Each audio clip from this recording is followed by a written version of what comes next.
Can you introduce yourself? Good day, Mom and Sir. My name is Sweet Cecily Kilio. I'm 27 years old. I was born on December 4, 1996. My civil status is single, but I have a living partner and we have one child. How many brothers and sisters do you have? I have 4 brothers and 2 sisters. I am the 5th child in the family. Do you have work experience as a housemaid? If yes, can you tell about it? Yes, I work as a housemaid for 2 years and I'm experienced taking care of children 3 years old to 5 years old. Do you know how to take care of a baby? Yes. What will you do if the baby is crying? First, I will check the diaper, and if it's wet, I will change the diaper and feed the baby. And lastly, I will check the temperature of the baby.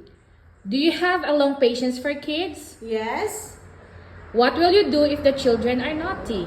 I will get their attention by playing with them and tell them a story. Why do you want to come to Hong Kong, and who will take care of your child? Because I think the domestic helper in Hong Kong is safe. I want to save money so I could give a better future for my child, my mother and my partner taking care of my child.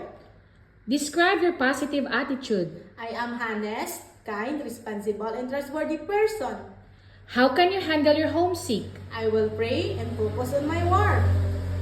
Could you sing a nursery song for kids? Yes, the wheels on the bus go round and round, round and round, round and round. The wheels on the bus go round and round, all through the town. Are you scared of dogs and cats? No, Any food that you don't eat, or are you allergic to any food? I don't have any allergy in food. What food can you cook? I can cook Filipino food, but I'm willing to learn cook a Chinese food. Can you accept no day off but will be paid by your employer? It's okay with me, but I ask once a month be off on Sunday so I could go to church and meet my relatives and friends.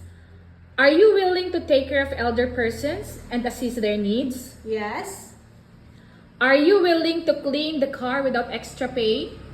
yes, Can you promise to cut your hair short before you come to Hong Kong? yes, Do you have tattoo on your body? no, Can you promise not to color your hair and polish your nails? yes.